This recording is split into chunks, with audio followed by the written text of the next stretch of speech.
listener production. The creators of this podcast would like to acknowledge the traditional owners of the land on which it is recorded. Aboriginal and Torres Strait Islander people are the first storytellers of this land. We pay respect to their elders, past, present and emerging, as well as any Indigenous people who may be listening today.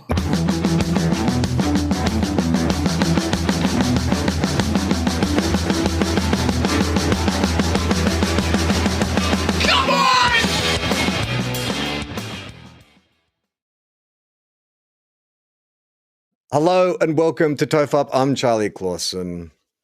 Do you know, you normally say everyone relax? Oh, fuck. This is TOFOP. Oh, we just did, sorry. Let me just start again. I mean, no, let me start again. No. Come on, you know what we just did, and I was obviously still in a different frame of mind. Don't care. There is a simple start to this show that has been the official start to this show for so long. What did I say? I can't remember what I said. There's people listening to it right now going, hang on, am I meant to relax? Am I meant to be tense for this one? Am I meant to lean in? I don't get a mulligan? Everyone relaxes. This is TOFOP. Yeah. I'm Charlie Clausen, and I'm Will Anderson. Hello, and thank you for watching. I know what That's it is. how the intro goes. Are you going to condescend to me more, or am I going to be able to say it? No, maybe a little more. Everyone relax. This is TOFOP. I'm Charlie Clausen. I'm Will Anderson. Hello, and thank you for watching. Apologies for my lack of professionalism. We just recorded a TOFOP with friends, in which has a slightly different intro, which is I know is going to be an issue. We think we've cleaned things up by putting everything in the one feed and separating, making TOFOP just like TOFOP Classic and TOFOP with friends, but we still have not figured out this. Well, we're trying. What we're trying is to put everything onto the same system, but it turns out a few of our things don't integrate perfectly smoothly. They have different cords, and you always have to get the old adapter out and plug it into the wall to use that one thing. I just did a little bit of a family road trip, Will, to see Disney. To see Disney on Ice. Really? Yeah. And where'd you get the ice? But went through the Gold Coast. It was pretty easy, actually. Sorry. Bring your own ice. Disney, BYO. You know what's funny is that I probably have told 4 people in the last 2 weeks. And everyone's made that same joke. Oh, really? God. Just make sure your car doesn't get broken into afterwards and all that kind of stuff. Yeah. Here's the thing about being a parent. It is a constant balancing act between the joy of seeing your child having a great time balanced with the mind-numbing boredom of the things that entertain them. Oh boy, it was a 2-hour show with a 20-minute intermission, and essentially all it is ice skating in very puffy, strange-looking Disney costumes. And Disney has obviously this real adherence to the brand, right? Mickey can't be seen with his head off at any stage. They've just got to maintain this kind of all the costuming is what would you say, movie accurate? You know what I mean? If you've got Sleeping Beauty or Belle from Beauty and the Beast, it's all this comic accurate kind of stuff. But they've started doing this thing which really disturbed me. So there is a movie called Moana. The Rock is one of the voices, and it's all about Polynesian mythology. And The Rock plays this god Maui, who's this really burly, not like The Rock, not ripped and cut, but a big burly kind of Polynesian warrior who's covered in tattoos and stuff. And the way he's drawn. Well, I remember, because in the 2 months leading up to the movie, he kept tweeting about how the hierarchy of the Moana universe was about to be. Well, he's actually doing. Right.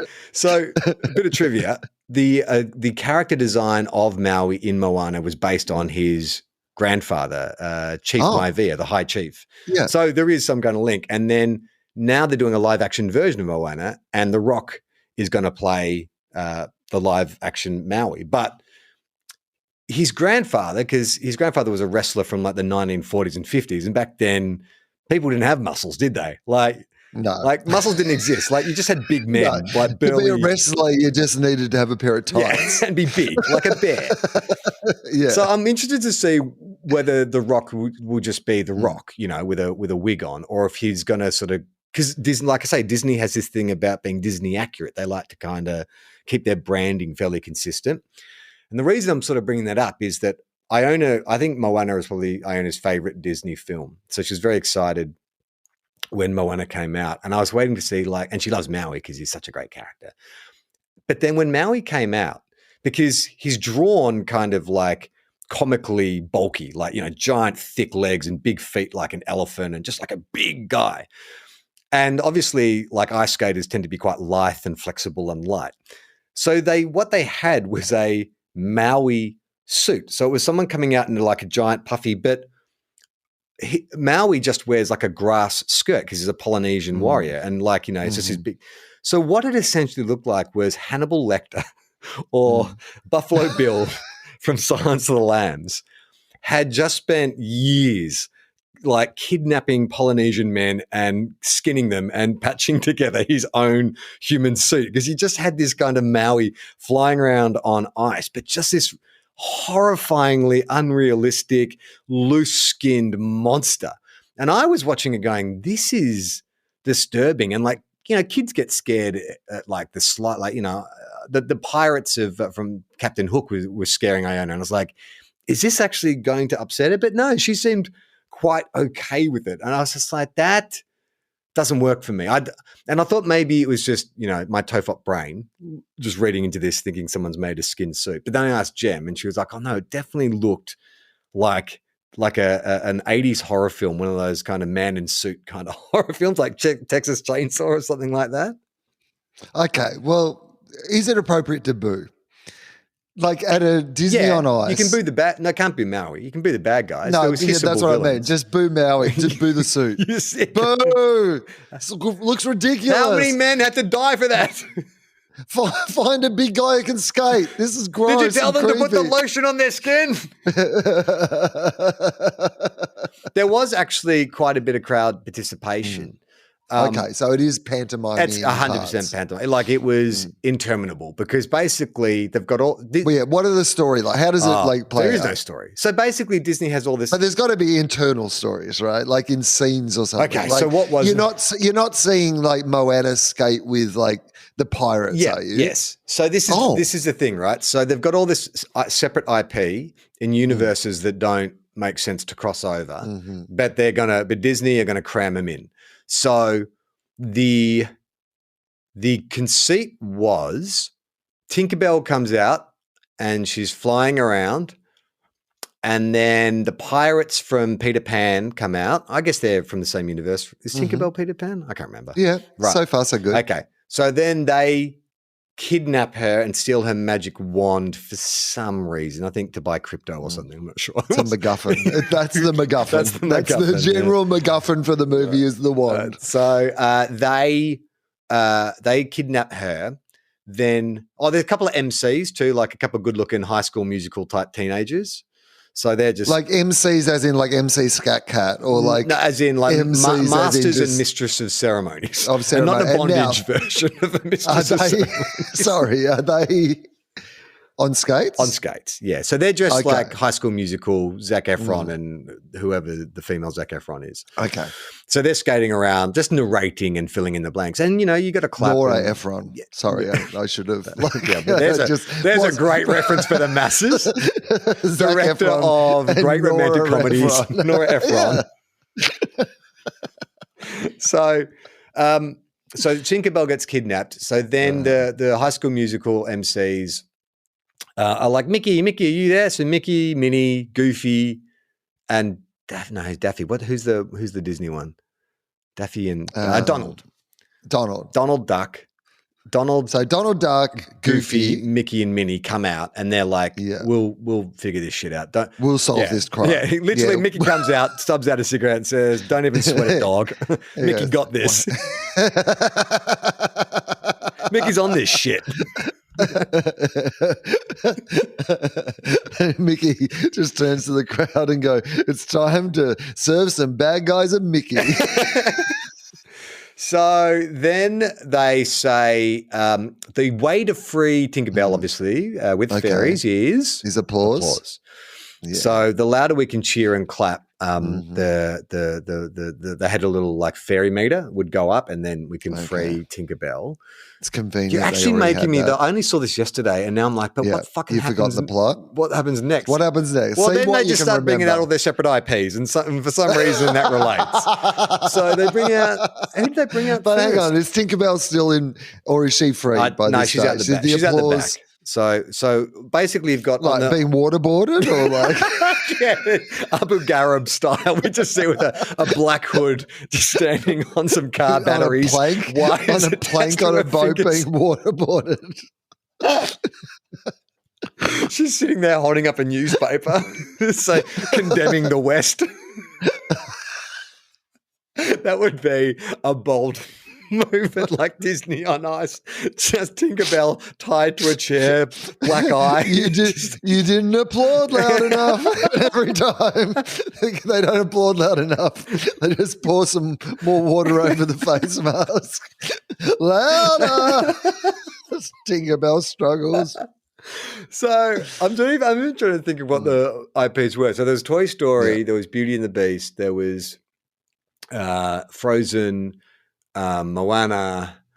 Yeah, so like none of these. There's no way. There's no connecting tissue apart from the fact that we had to. Should they be doing multiverse stuff? I mean, clearly this is the way that all the other big players in the are using, kind of IP and connecting them together is multiverses. Should Disney on Ice go multiverse? Should there be something at the start where Tinkerbell is tinkering around with her magic and she unlocks some sort of multiverse, and then that's the way that you can get all the different IP in? Well, they could have done something like that, but it has a very strange vibe to it because I'm assuming most of the cast are like ex-European, figure skaters or something, because the way it plays out is they're all miming. There's like there's a backing tape, which is the story, like a storybook. And then you've got all these actors in costume because either they're wearing a big Mickey head and their mouths don't move anyway, or they're a human character, but they're just miming and pantomiming what they're saying and you're hearing a recording of it. And they had all these weird like sound-alike. So there's a sound-alike Tom Hanks, a sound-alike Tim Allen. Well, actually, I think that might have been the genuine Tim Allen. Like maybe they were able to get Tim Allen. But The Rock, that wasn't The Rock. It was a rock-alike. So I was surprised by that because I was like, surely Disney can just play dialogue from the film. Like they own that. They don't have to pay The Rock. Do they have to pay The Rock twice? I think if you do your deal properly, you'd have to get paid again if they're using it for something else. I guess so, because it'd be cinematic home video, and then you'd need live ice skating release. Especially if you're going to ruin The Rock's reputation by showing Tinkerbell getting waterboarded, you've got to at least pay him well for that. I mean, it's weird to me they don't use the Frozen people at the start to freeze the ice in some way. Like it feels to me that like Frozen should be the element that is first introduced around the ice and ice skating. Well, here's what I'll tell you, right? Because I said Moana was Iona's favorite property. That's a second. Her favorite is Frozen. Like 99% every child. Kid. Exactly. I think we can just lock in Bluey and Frozen as the two answers for top entertainment for most children. 100%. So that is their Mr. Jones. If Disney on Ice are the Counting Crows, they're not giving you that shit like straight up. You got to sit through a ton of filler to get to what, even though the conceit of it is so perfectly set up that it should just be fucking Frozen. They know that parents will be walking out the door as soon as they hear Let It Go. Like that's what we're waiting to hear. Well, yes, but they could set up the premise for the big payoff, right? Like you set up some scene early on, do some lesser, I don't know what the second best song from Frozen is, but you do like the second best song from Frozen in some scenario. Yeah, you could do and then kind of plant that seed that by the end it's all going to get paid off with a huge big, because is Let It Go the biggest song in the show? Yeah, biggest song in the show, probably the biggest song in Disney history. Like it's, like 2 billion downloads or something like that. But you're right, there are second songs and there's secondary characters in Frozen that are beloved. They really should have just come out and said, hey, it's really cold in here because it's Frozen. Well, couldn't your host be like, I'm not going to get these characters right because I've never seen Frozen, but like Olaf and like whatever the comic relief kind of. You're right. You're 100% right. Yeah. That's what it should have been. In fact, we should be the artistic directors. Firstly, we'll win you over with Olaf should host. And then have you thought about Tinkerbell being waterboarded? We're like we're the James Gunn or Kevin Feige of the Disney on Ice universe, because we're also doing a lot of ice when we're coming up with the ideas. Second thing is, let's make Maui a real human skin suit. So Iona, like we actually got out after they did Let It Go because we got worded up by one of the staff there. We said, look, we don't want to get caught in this traffic jam because it was sold out, like Brisbane Entertainment Centre. I'd seen Wu-Tang like only a month earlier at the same venue, and it was not nearly as busy as it was for Disney on Ice. Like absolutely chockers, and probably a bit more of a vibe going. Like, I mean, Wu-Tang was good, but everyone's very old. Like Wu-Tang was like all our vintage, and people just want a nice comfy seat. But you had some, like sugared up toddlers running around. It had a real energy to the place.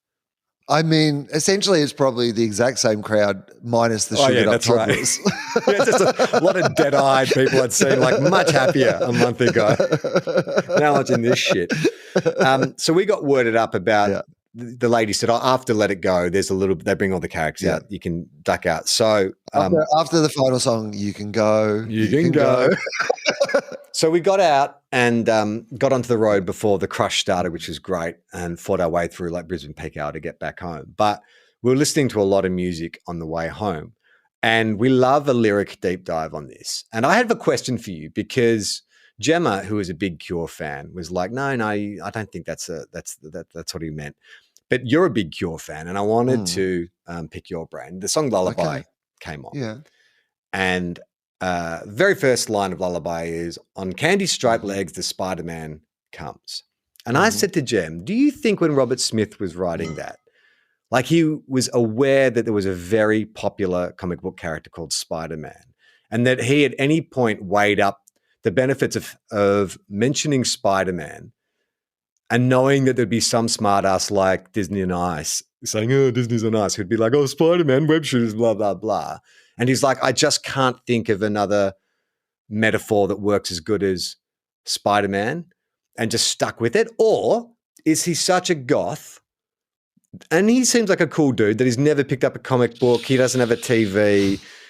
Like, could you be unaware of who Spider-Man was at the writing of this song? Like, when Lullaby, when was it written? Like, when was this song created? I mean, I was literally trying to just Google that 1989. While you were talking. So 89. No way you would not know who Spider-Man was. There's been a TV series, countless I'm cartoons. 14 in 1989. So like just getting into the Cure, but definitely aware of Spider-Man. So Robert Smith, I imagine, lives in a castle or something, and like he wouldn't read. He doesn't strike me as a comic book reader. I don't know. Like I think goth and comic, there is some crossover. Maybe not to like your mainstream, but I think there's definitely like I think of the Sandman and things like that have a very gothy crossovery vibe when it comes to graphic novels. So. But also, just Robert Smith, is he one of those people who only lives in his own universe and therefore isn't aware of popular culture outside? I mean, do you think in 1989, Spider-Man is popular enough that if you're writing a song and the very first line says, on candy-striped legs, the Spider-Man comes tonight, he's a popular enough character that like his bandmates or his producer would have gone, hey, Spider-Man is a super popular comic book character. Is there any chance that much like a band might want to do the opening music for a James Bond film, obviously very, prestigious, that he was making a play for the Cure to do the opening song of like a Spider-Man project that was in the works? Well, I mean, who would direct? Tim Burton. I mean, it's 1989. Tim Burton's just coming off the back of Batman. Maybe Robert Smith saw Batman and was like, I love this gothic vision of comic books. I wonder if I could get Tim to do it. If I write the perfect Spider-Man song, Tim Burton? Yes, or maybe he wrote a song that was all about Spider-Man, and at the last moment there was legal trouble, and so he changed it all to nonsense about Candy Stripe. But he was like, it used to be on, he shoots webs from his wrists, the Spider-Man comes. Yeah. Or just like a gothy Cure version of like, Spider-Man does whatever a spider can, spins a web and he sighs. Is it possible he could have written that? I mean, because it's obviously not about the Spider-Man. It is though. All right, let's just break down the lyrics just quickly because people like this, and I think it will. It's not like he mentions it once and he's like, you know what, I can get away. Like this is the premise of the song. On candy-striped legs, the Spider-Man comes softly, the shadow of the evening sun, stealing past the windows of the blissfully dead, looking for the victim shivering in bed. So it's kind of like a Sandman-y, like that seems, Sandman is like more your Robert Smith comic book. Like if he was going to read anything, like that's what it would be, right? Like, I could. Yeah, I mean, this is dark. This is a vision of terror at this point. Searching out fear in the gathering gloom, and suddenly a movement in the corner of the room, and there is nothing I can do when I realize with fright the Spider-Man is having me for dinner tonight. Oh, actually, I feel like the Spider-Man might be a pedophile. Oh, yeah. Like rock spider. It feels it's a rock Spider-Man. And, is this about Jimmy Savile? I don't know. This feels like there's a lot of trauma in this. I think people were still loving it. Okay, quietly he laughs and shaking his head, creeps closer now, closer to the foot of the bed, and softer than the shadow. Hang on, you just got me thinking though, like, is Spider-Man the comic book about a pedophile? Like, did Peter Parker, like, is he just kind of like had some kind of suppressed memory? Was like, oh no, I was bitten by a radioactive spider and stuff, and that's why I'm shooting webs all the time. Like, or is there something else horrible going on to poor Peter Parker? Well, here's what I would say about Peter Parker is that this is spent a lot of time with his Uncle Ben. It's true. But he's your friendly neighborhood Spider-Man. Okay. Whereas this seems like your unfriendly neighborhood Spider-Man. This is like an alternate version, right? This is the darkness. Reverse Spider-Man. Yeah. Okay. Yeah. And softer than the shadow and quicker than flies, his arms are all around me and his tongue in my eyes. Be still, be calm, be quiet. Now, my precious boy, I think you are right on the money. Don't struggle like that or I will love you more. Yeah, this is like a real cry for help. This is horrible. Can someone check in on Robert? For it's much too late to get away or turn on the light. The Spider-Man is having you for dinner tonight. And I feel like I'm being eaten by 1,000 million shivering furry holes. And I know that in the morning I will wake up in the shivering cold and the Spider-Man is always hungry. Okay, so Robert Smith brings this song into the studio. Hey, fellas, it's me, Robert Smith. I've just been jotting down a few tunes. I don't know, is that what he sounds like? He might be really well spoken. It's me, Robert Smith. Oh, I've got some songs I want to sing, all right? It does not sound like that. The first version was closer. So I'm going to drink a pint and get in a fight. Oh, I'm Robert Smith. Okay, it's me. It's Robert Smith. Robert Smith. I've written a song. Hey, fellas, I've got this great tune. It's all about in a time that I thought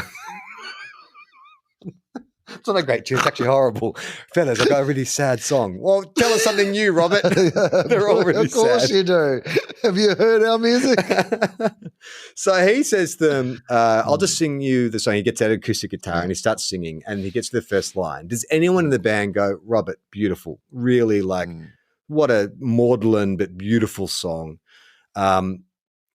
Spider-Man. Are you aware there's an incredibly popular children's hero called Spider-Man?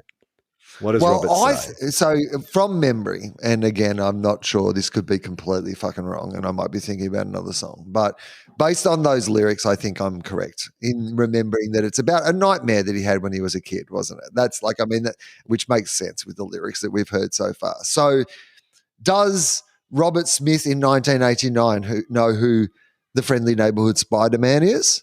I think so. But when he was like whatever age he was meant to be when he was having this dream about a Spider-Man coming in the middle of the night and devouring him and licking his eyeballs, maybe he wasn't, or maybe much like you were saying with, here's what I think. Okay, here's what I think. You know how you were saying before with Iona that sometimes you're worried about what will scare them, whether it's the pirates. You're never quite sure of exactly what the thing is that gets in a kid's head and gets like, so he's a kid, little Robert Smith. They've told him about this comic book superhero called Spider-Man. He's heard like his friends talk about Spider-Man. And of course, his young imagination, he's gone to bed at night and he's conjured up this image of this like horrible Spider-Man who's going to come and like attack him in the night. I did exactly that with the Elephant Man. I'd heard about the Elephant Man. I'd heard, there's this like horrifically, deformed man. And in my imagination, he was a half man, half elephant, which was infinitely more frightening than what John Merrick actually looked like. I just pulled up the Lullaby meaning on Wikipedia. So the meaning of Lullaby has been speculated by fans, including a metaphor for addiction, depression, or sexual assault. There you go. we got that on a reading of it. Yeah, and Smith has offered multiple explanations as to its theme or content, such as nightmares or abuse. One explanation by Smith follows that the song is about the disturbing songs his father sang him as a kid. So maybe his father was singing him the Spider-Man thing and he misheard it. Spider-Man. And the horribles endings that they would always have. Tim Pope, his longtime collaborator, on many of his music videos, interpreted Lullaby as an allegory for lead singer Robert Smith's drug-addled past. Oh, okay. Well, you can sort of see that as well, because like spiders are a common kind of paranoid vision. I feel like I got spiders all over me. Crawling all over me. Comes to me in the middle of the night, calls me. But But still, did no one say to him, Robert? There's an incredibly popular. Again, but what about Spider-Man? This is all great. I absolutely agree with everything that you've said. And the fact that your dad would actually read to you like at night by the light of a green lantern. I just need to say that just before you look at that lyric. Look, I'll always have you back, Robert. I'll always go into bat for you. You can always call me like a Batman. Yeah. Robert's like, I've got a great idea for another tune. My friend's got my back. He's always in bat for me. He's a real Batman. No. All right, Robert, we have to talk. Wouldn't that be amazing? He's just got like a dozen songs that all reference superheroes, but not directly or specifically. He's not aware of any of them. I've written a song about our band. It's called the Fantastic Four. There's 5 of us. Doesn't matter. 4 just sounds better.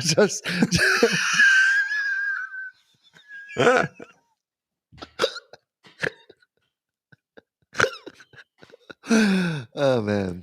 In 2019, a retrospective review, Raina Caitlin from Albumism wrote, "It's a thrillingly creepy song and it recalls a sense of claustrophobia prevalent in The Cure's canon. And this time more than others, Smith seems a little intoxicated with the idea of surrender." Smith's detailing of the Spider-Man coming to envelop and devour is classically The Cure, while the tight haunted house vibe of the song is another winner. In the music video, it features Robert in bed in the dream sequence, and the rest of the band playing tin soldiers who sporadically appear throughout the music video for a few seconds. In the music video, during which Smith plays both the cannibalistic Spider-Man mentioned in the lyrics and the intended victim, it concludes with him being swallowed by what appears to be a giant spider. But the spider is him. He is the spider. I think it is. I'm actually moving away from the molestation. I'm Spider-Man, he's saying.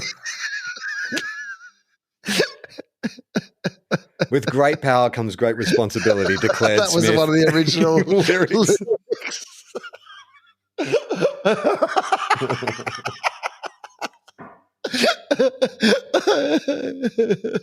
I mean, they do have a knack, The Cure, of because I didn't really listen to The Cure as a teen. It wasn't until I started dating Gemma that I started listening to The Cure, and I remember I really like Closer, or was it Close to Me? What's that one? Close to Me, yeah.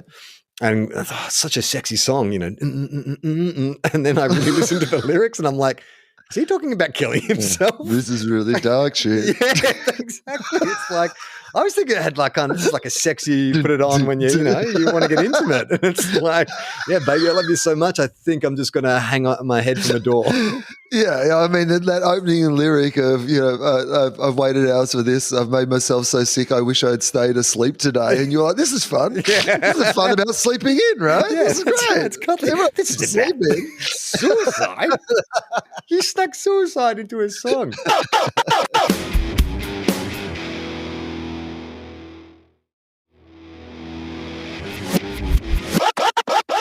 Hey, Will, we put a call out for mics in our last episode. That's right. How many mics? Okay. Well, look, this is as scientific as, I mean, you put the onus on me. I was like, how the fuck are we going to judge this? And I didn't know. But there is a feature on, Will, are you on social media? No, I don't like to talk about it, but I'm not on social media anymore, Charlie. Oh, okay. Well, yeah, I'm reluctant to speak about it. There's a function. So please. Don't bring it up. I won't bring it up. I'm sorry. I apologize. Yeah. There is a function on Instagram where you can run a poll. And so I ran a poll, are you a mic? and we had over 500 respondents, and the percentage split was 10% mics, 90% non-mics, 10% mics. Mm-hmm. Is that higher or lower than you? That's a high percentage of mics. Okay. We also had a bunch of mics right in, and I think this is where it gets interesting because there are some mics who are just like, hey, I'm a Mike, but there are some mics who are like, I'm not actually called, my name's not Mike, but people call me Mike. Anyway, we're going to get into it now. Good. Now, we don't normally give people's last names, but because they're all Mikes, and I figure it's okay we're going to give first and last names to differentiate our Mikes, okay? All right, so this is from Mike Shaw, who says, hey, Mike here, reporting in. I've been named Mike my whole life so far. I went by Mikey until the end of college, and I switched to a more professional Mike. Mikey more professional? Yeah, I guess so. Mike's more professional than Mikey. Little Mikey Shaw. Yeah. Is it Shaw, the last name? Yeah, Mikey Shaw. Little Mikey Shaw or now Mike Shaw. Mike Shaw. Nobody. I mean, I'd be trust. That's a good name for someone you'd be trust. Like, Mikey you know what I mean? Shaw Like, or Mike Shaw? No, Mike Shaw. Mike Shaw sounds like, yeah. Because it's got Shaw at the end, and that sounds like he's sure of himself. But Mike Shaw. Mike Shaw. Mike Shaw. Mike Shaw of himself. Mm.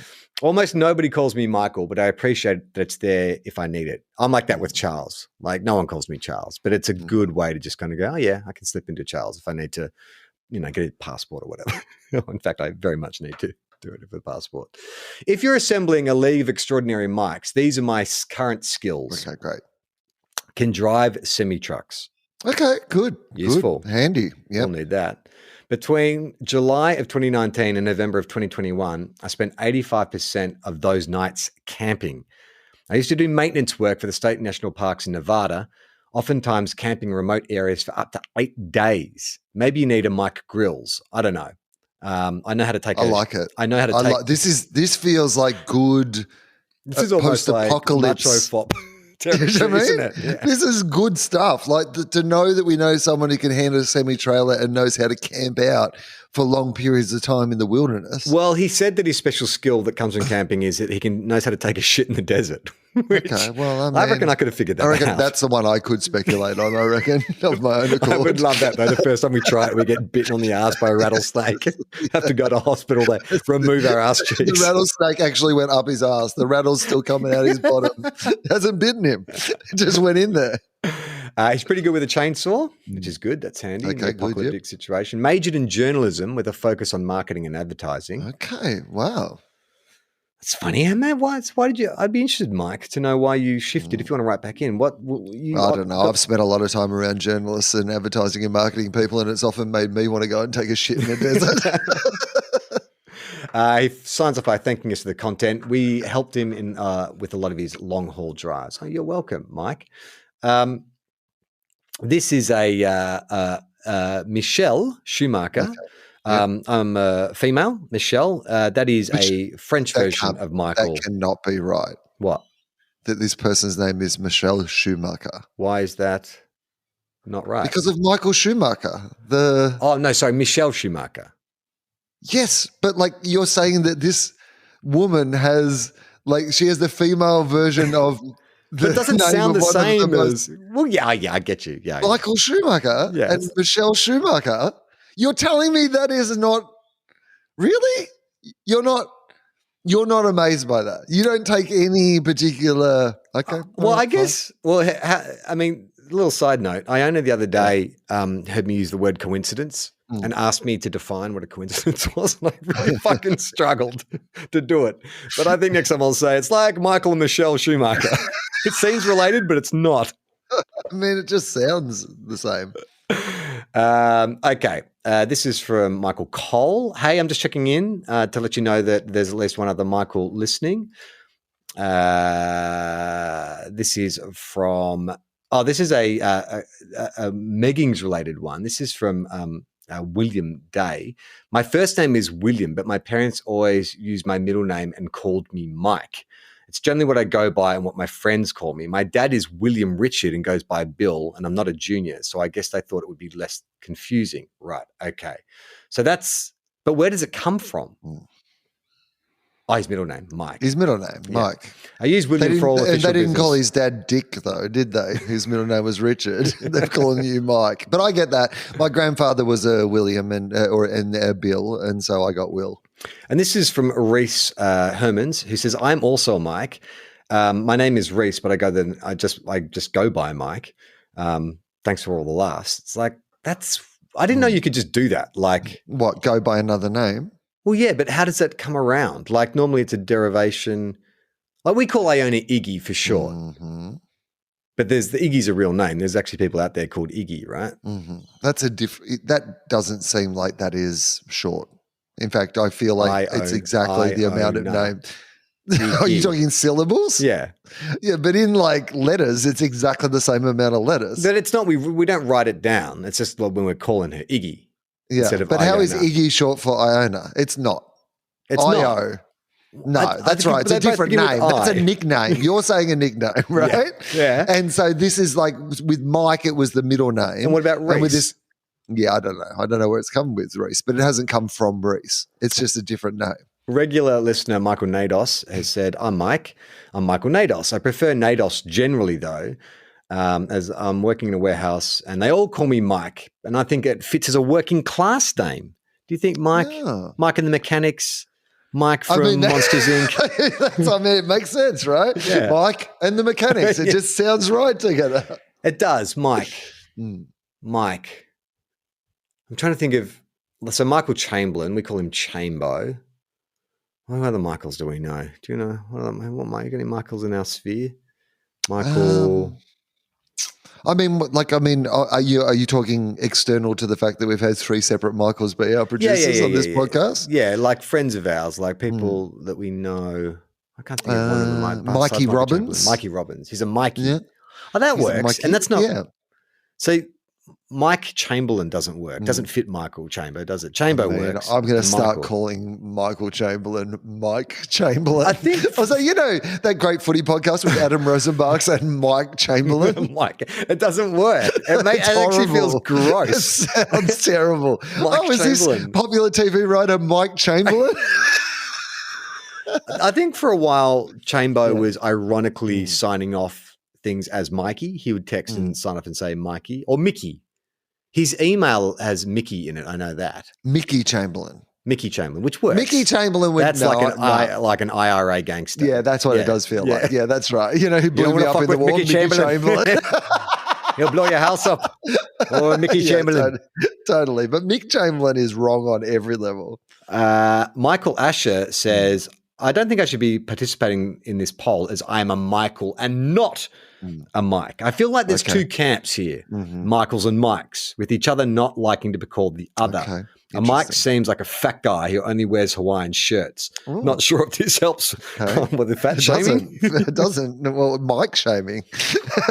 I think that is true, though, in the sense that I would think there is a separate, as we just pointed out, Michael and Michael Chamberlain.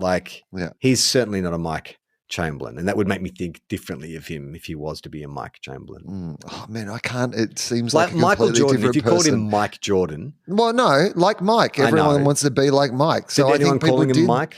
I think if you referred to because this thing was I want to be like Mike. I think that if you referred to him as Mike Chamberlain, Mike Jordan, people would kind of it's in the zone. Whereas. Like Mike Chamberlain is the most offensive name I've ever It's disgusting, isn't it? I hate it. It makes my skin crawl. I can't like a Robert Smith lyric. It makes my skin crawl. What about famous pop star Mike Jackson? Yeah, well, I mean, or Mick Jackson, Mickey Jackson, Mikey Jackson. Yeah, speaking of potential child molesters. This is from Mike Hasselhoff. Okay. Do you think he's any relation? To Michael Jordan. Yeah, because people are related by their first names. You didn't get on board my Schumacher bit. I'm not getting bored of your Hasselhoff bit. I like this. Wow, you got a long memory. Okay. Long-time listener, longer time Mike, definitely not part of a secret cabal of Mike's controlling and influencing public institutions. Oh, it sounds immediate like red flag. Absolutely you are. Or why would you say that?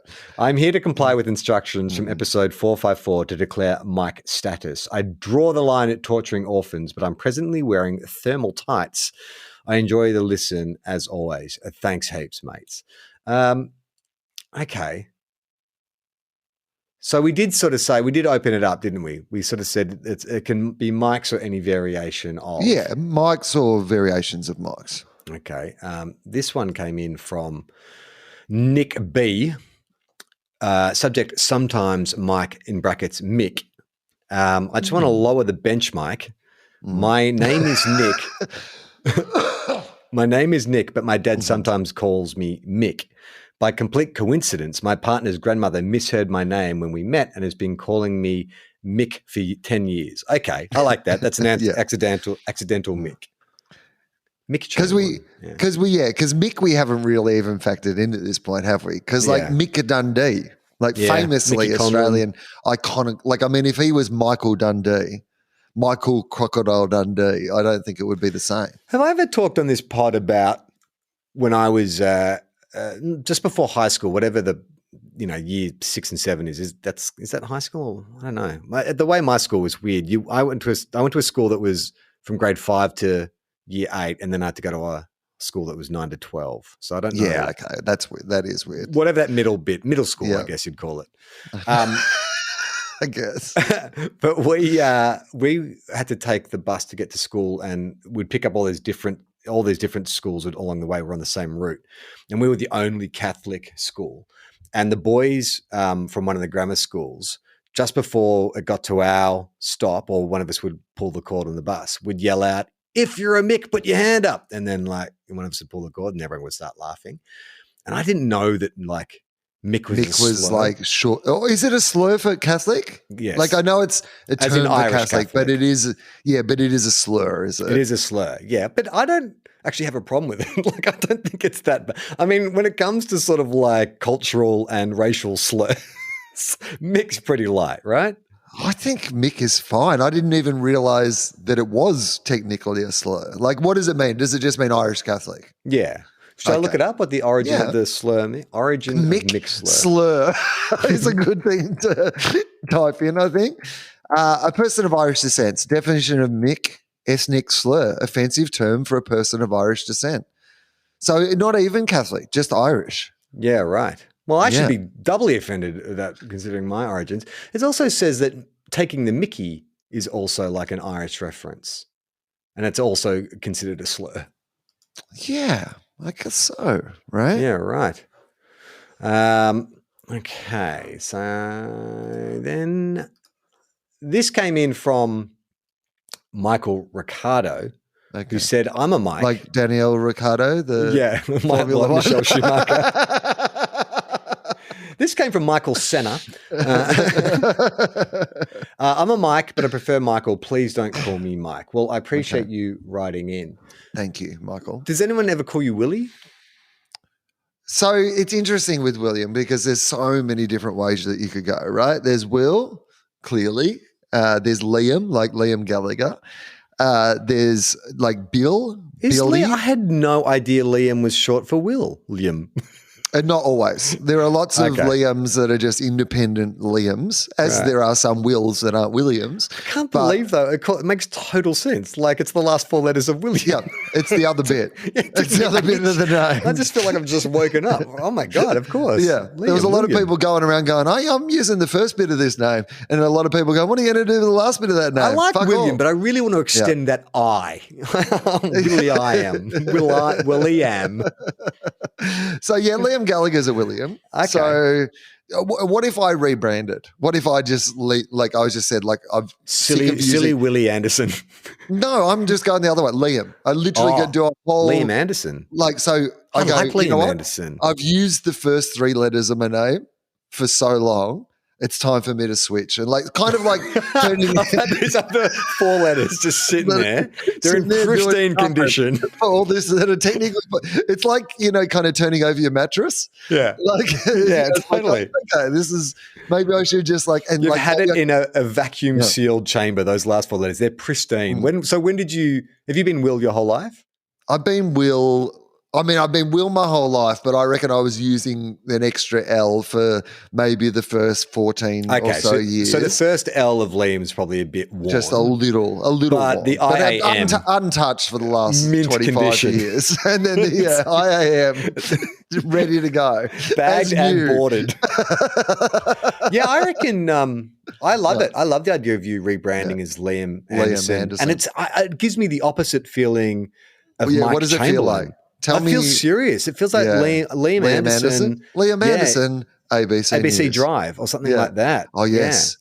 Yes, you're listening. I could see you just drilling the Prime Minister on like broken policies. ABC Drive. Like Liam Anderson. Is this what, Mr. Prime Minister, is this what they meant when they said it wouldn't be easy under Albanese? Okay, you lost me Liam there. Anderson, ABC. Liam Anderson with a pithy zinger. ABC Drive. Yeah. Michael M comes in, says, I'm a Mike. For your information, I'm a mic for your bench mic. You must have, I don't remember coining that phrase. I think you must have done that. Sounds like whenever, that sounds like a pithy one-liner. It does sound like something Liam dumb Anderson. that I would do. Yeah, exactly. I mean, there's not so many like show title puns for Liam Anderson. Like it would be harder to come up with Liam. Yeah. What would it be? Liam. Millennium. Why didn't you do a podcast team up? Yeah, dude. Oh my God. Yeah, well, that's how far I would have to go to get something to work because nothing else immediately springs to mind, I've got to say. Mike Brace says, I'm a Mike. Hi there, Will and Charlie. I know Charlie might just tally up all of the emails you got with the subject line on Mike, but in case you do reading this out, I just wanted to take the chance to thank you for all the entertainment you've provided over the years. My wife, who occasionally listens with me, is a medical professional. Oh, that'll do. Close enough. An occasional listener. Yeah. She's very caring and hardworking. She's a very caring and hardworking nurse, and I love her very much. So if you do read this out, I know she would love to hear the good old, and then it just cuts off. What happened, Mike? Did she I would love it. The irony is if his wife came out and was like, are you on the computer again? Slams the laptop in his fingers. Chloroforms him from behind. I'm sick of you listening to those silly boys, Liam Anderson and his friend, the other one. This last one here is from Mike. I don't even know how to pronounce this. It's not even a lot of letters. It's just Feher. For her. Help me out. Feher. How would you pronounce that? For her? For her. For or just fair. Maybe it's a silent EH. Mike Fur. Mike Fur said, hey guys, I'm listening to the Meggings episode with my friend on a US road trip, and I'm a Mike, which actually dovetails into another subject we brought up last week, which was the Meggings.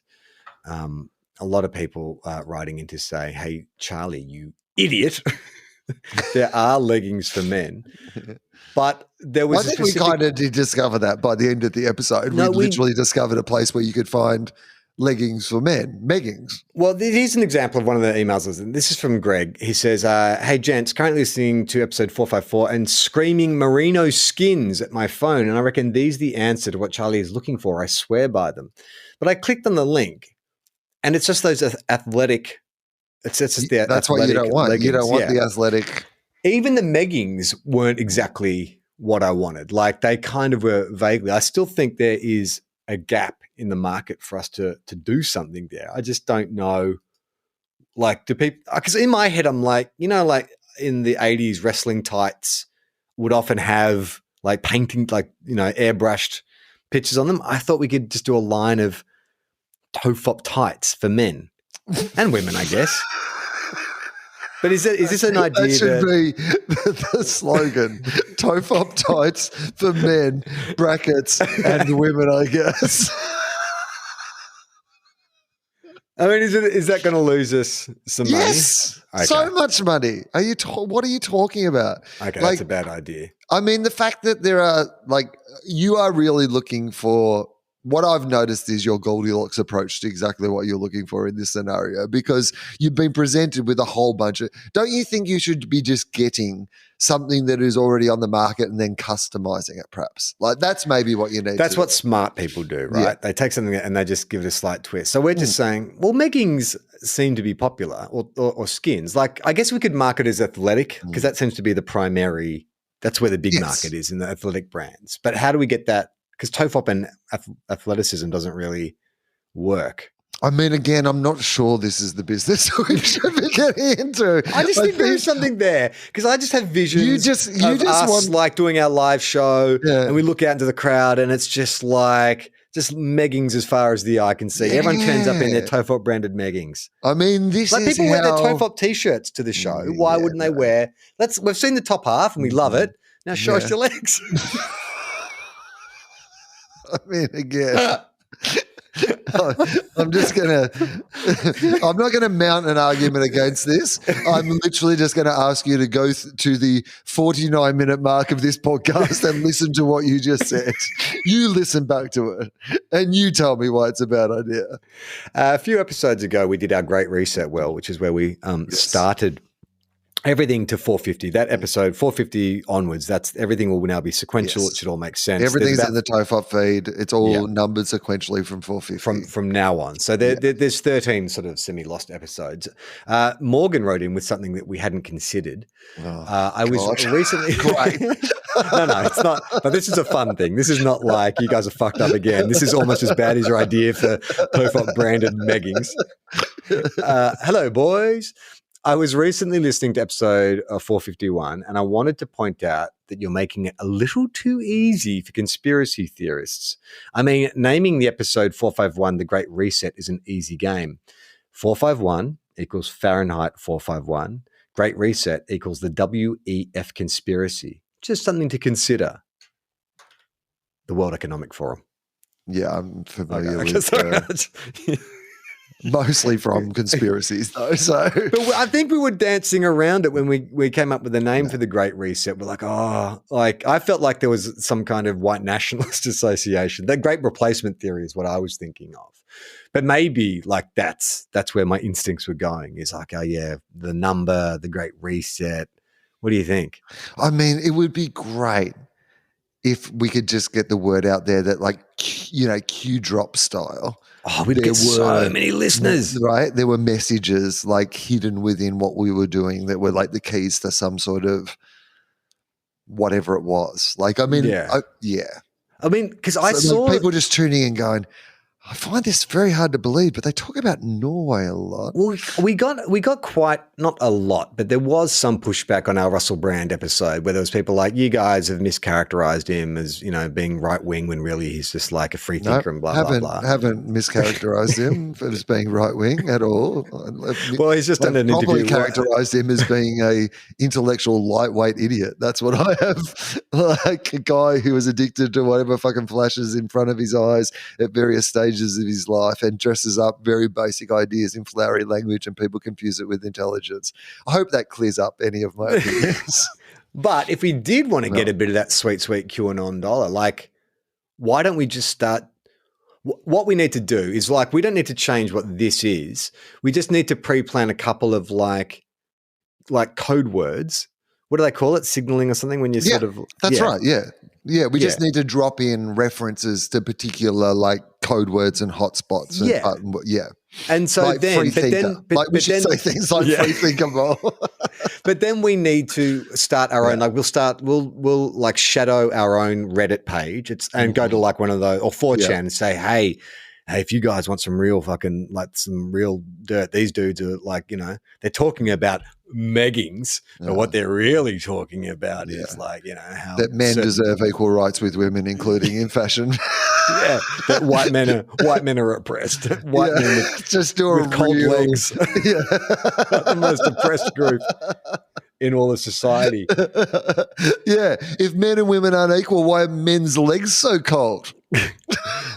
This is a weird letter. This came in from Luke. I thought you might have a take on this. I've got my take.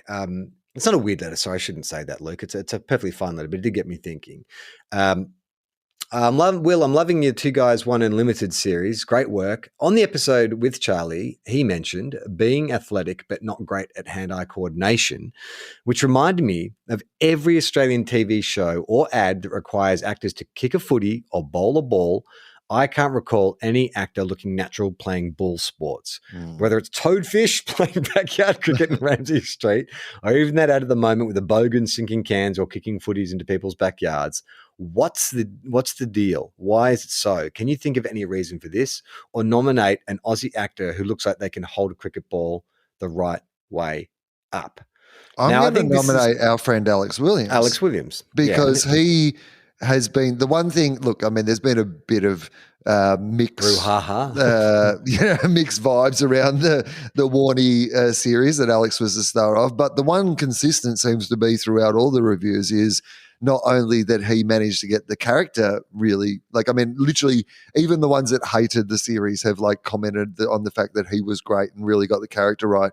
But the big thing is that he'd done so much work clearly on trying to like replicate the bowling of Shane Warne and make it look convincing, because in any sports thing, it's like the Ted Lasso, like I loved Ted Lasso even when it got like a bit, you know, whatever in the final series. I'm a fan, but it was always really funny when they'd go from like, clearly they've hired actors for this show, some of whom have clearly played football before, but they're not professional footballers. Then there would be any scene that was on the soccer field and you'd be like, yeah, this is real slow. Yeah.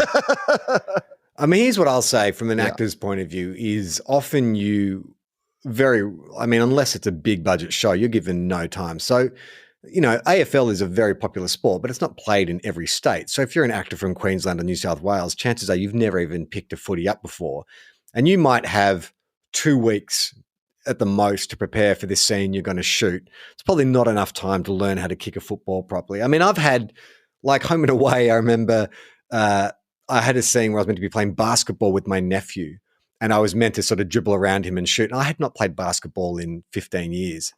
And I had like 20 minutes before we shot the scene to fucking try and remember how to dribble a ball. And I remember like I didn't want any, because I knew it looked terrible and I just would look completely uncoordinated. But I remember after one take, because all I had to do was just sink a basket from like, I don't know, 5 feet from the ring. And I just couldn't fucking do it.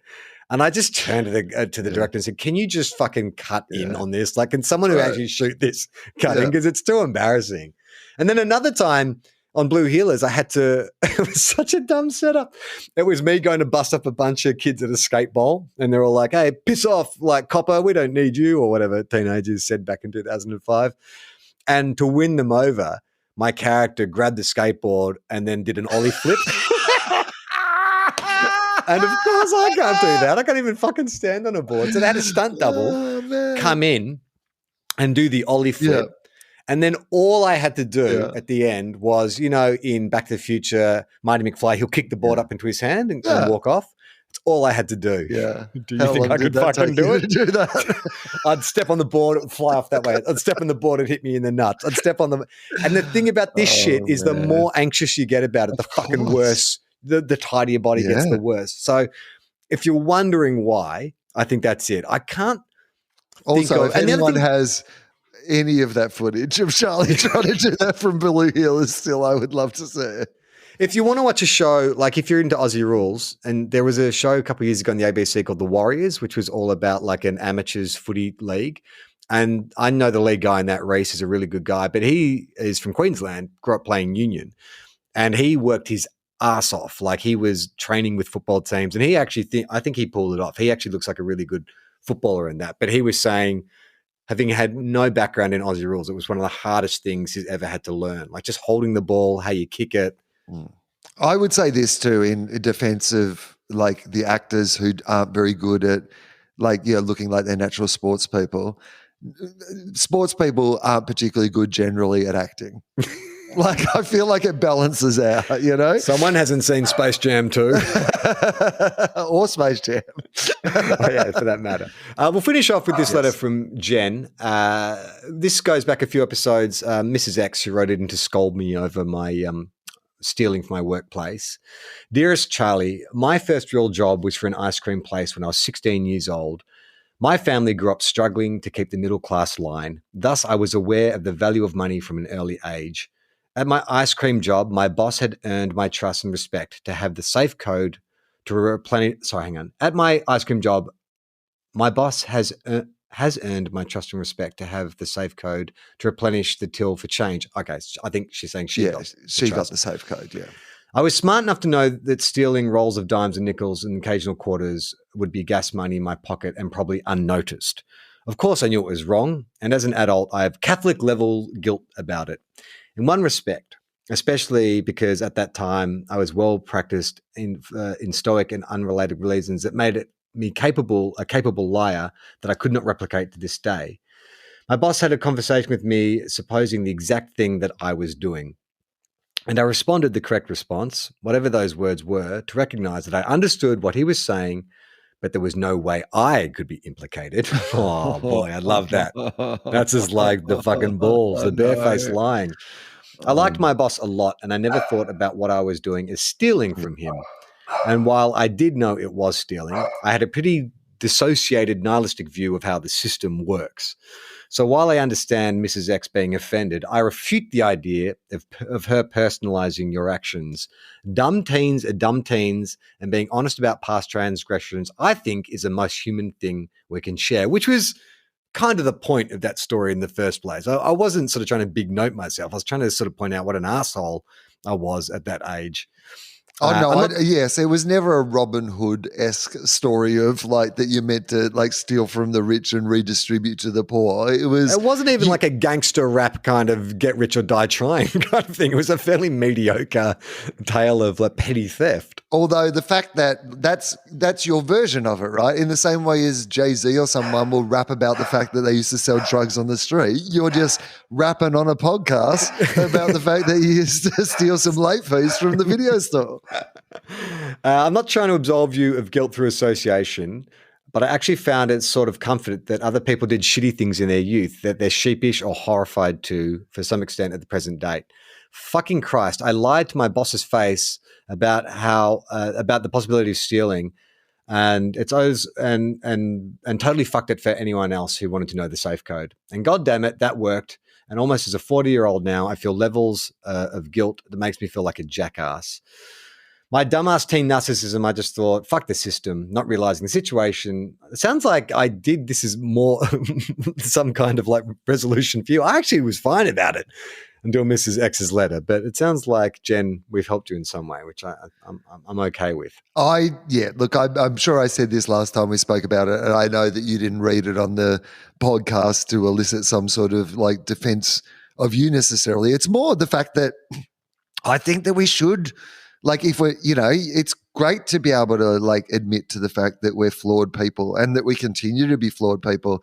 And as long as you're not using it as like an excuse for your flawed behavior, then I think it's always better to be talking about it than not talking about it. And in the kind of universe of people doing like public confessions in their podcasts, like I've heard some much worse stuff. This is very, very lightweight. Like go listen to Bert Kreischer if you want to hear some public confessions that'll make you go, holy fuck. You should hear Liam Anderson's podcast. Some real weird shit going on. All right, that is TOFOP for this week. Thank you for listening. Best way to support the show still is Patreon. You go to patreon.com/TOFOP. Bonus episodes going up every fortnight, plus a bunch of other great bonus content.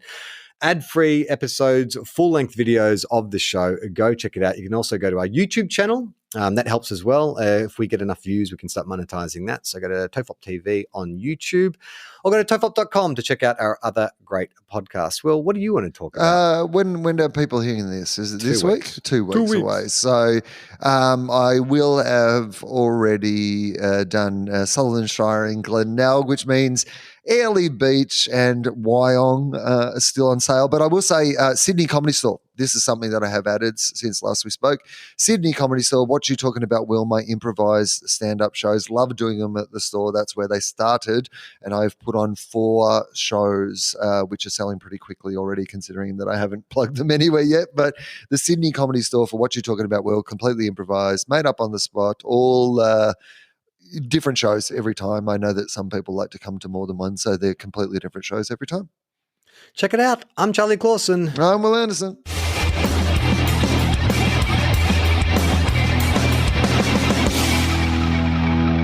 How long? Not long.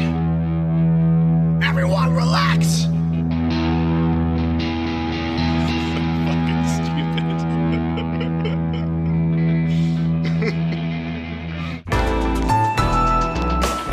Listener.